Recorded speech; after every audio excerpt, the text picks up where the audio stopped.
optimism.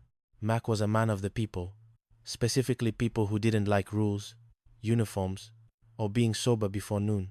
Along with his executive officer, the perpetually terrified Ensign Timothy, timid trotter, Mac turned the Azure archipelago into his own private playground, much to the chagrin of the beaver. Chapter 1: The Inspection and the Imaginary Ailment. The tropical sun was beating down on Brassington's office with the intensity of a focused laser. He was currently staring at a supply manifest that demanded 300 pairs of silk garter belts for the nursing corps. "Garter belts!" Brassington shrieked, his voice reaching a frequency only audible to dogs and particularly sensitive bats. "Pimpernel, why am I signing for lace and elastic when the world is on fire?" Lieutenant Percy Prissy Pimpernel, a man whose spine was made entirely of sycophancy, snapped to attention. "The nurses insist, sir. They say it's for morale." And the supply officer, Captain Maverick, said he'd snap to it if you catch my drift. "I don't want to catch his drift. I want to catch him in a court-martial."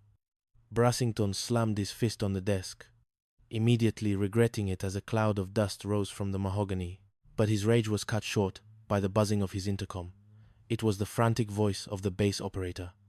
"Sir, Grand Admiral Gronk Ironsides is arriving today for a sneak inspection." The color drained from Brassington's face, leaving him a shade of gray usually reserved for industrial concrete. Grand Admiral Ironsides was a man who ate discipline for breakfast and spat out dishonorable discharges for lunch. "The base is a mess," Brassington whimpered. "The sinks in the Petty Officers Club are backed up. There's a poker game in the laundry room, and the Rusty Bucket crew is currently sunbathing on a restricted reef." He clutched his stomach. His ulcer, the Kraken, gave a sympathetic twinge. Suddenly, a spark of treacherous genius lit up his eyes. "Pimpernel, what if I was sick? Terribly, horribly, conveniently sick? If I am incapacitated, I can appoint an acting base commander. Someone to take the brunt of Ironside's wrath." "You mean—" "Yes." Brassington grinned. "A terrifying sight. Get me Maverick.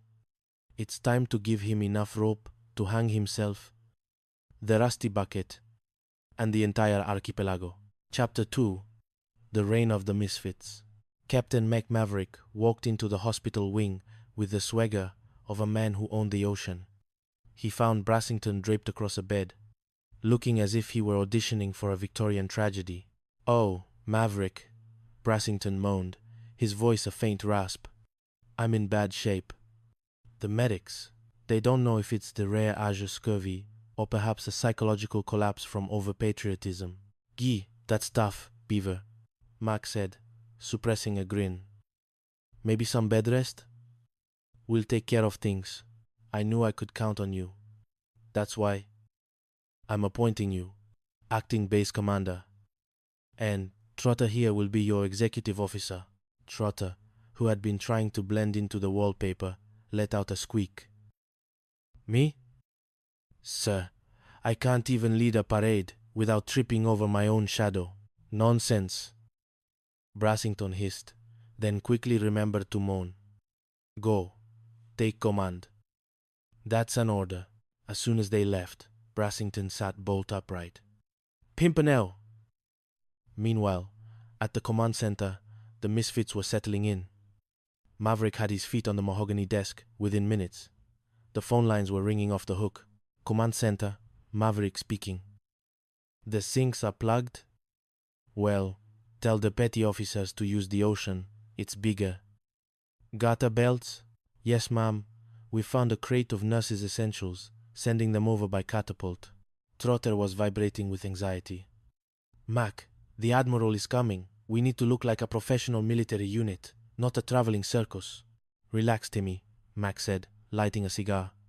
"The crew is throwing a shindig to welcome the guests.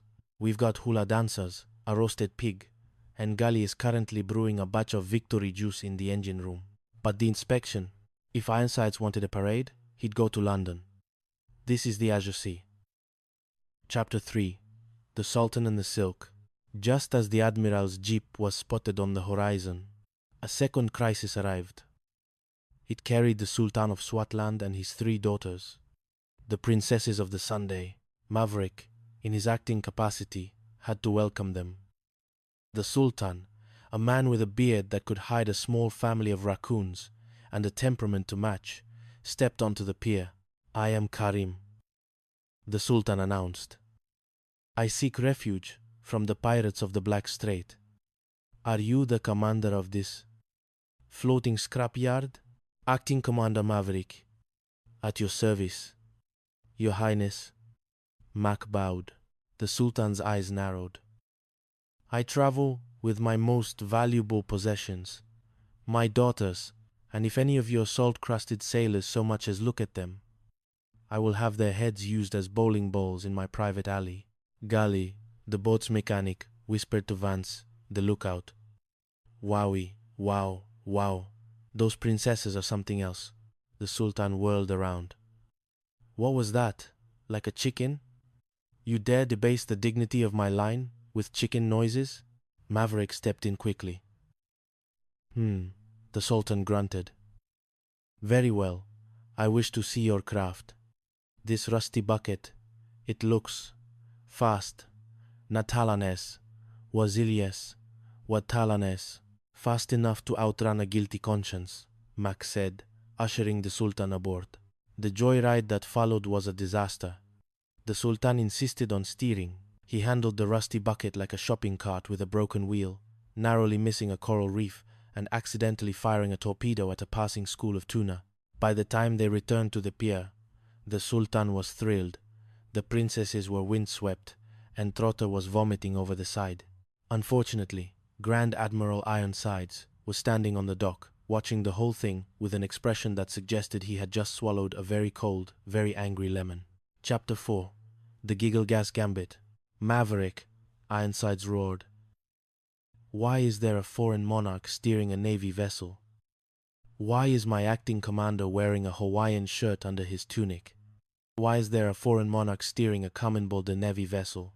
And why does the air smell like roasted pork and illicit fermentation?" Before Mac could answer, Brassington appeared, miraculously recovered and wearing his finest dress whites. "Admiral, thank God you're here. I've been confined to my bed while these savages turned my base into a Roman orgy." Maverick realized he was in the crosshairs. Brassington had convened a fitness board to have Trotter and Maverick stripped of their ranks. "We need a miracle, Mac," Trotter whimpered in the barracks. "The Admiral thinks I'm a lunatic, and Brassington is telling everyone I torpedoed a garbage scow because I thought it was a nip sub camouflaged with potato peels." "Don't worry," Mac said, eyes twinkling. "Gully, you still got that tank of nitrous oxide from the dentist office? The laughing gas?" "Yeah, Skip. Why?" "Brassington is allergic to reality. I think he needs a little atmosphere adjustment before the hearing." The plan was simple. Gully and Vance snuck into the ventilation system of the command center. As the fitness board began, a faint, sweet-smelling gas began to hiss into the room. Admiral Ironsides was mid-sentence. "Ensign Trotter, your record is a tapestry of incompetence." He stopped. He felt a sudden, inexplicable urge to giggle. Brassington, sitting next to him, began to smirk.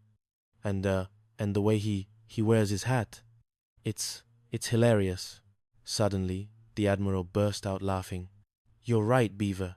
He looks like a penguin in a thunderstorm." "Ha ha ha ha ha." Maverick walked in, carrying a bunch of goldenrod flowers. "Captain Brassington, we brought these for you. No hard feelings?"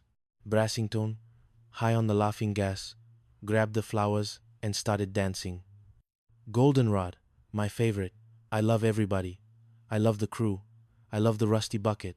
Let's promote everyone. Admiral, make Trotter a duke." "A duke?" Ironsides wheezed, tears streaming down his face. "Yes! Duke Trotter of the Azure Sea." "Ha ha ha ha." The hearing was adjourned due to excessive merriment. By the time the gas wore off, the Admiral had signed a commendation for the crew's exceptional morale-building exercises. Brassington woke up the next morning with a headache and a signed order he didn't remember, effectively cancelling the court-martial. Chapter 5. Snappy the Retriever Gator. Just as things were settling back into their usual state of chaotic equilibrium, a new player entered the fray, Snappy. Snappy was a 6-foot alligator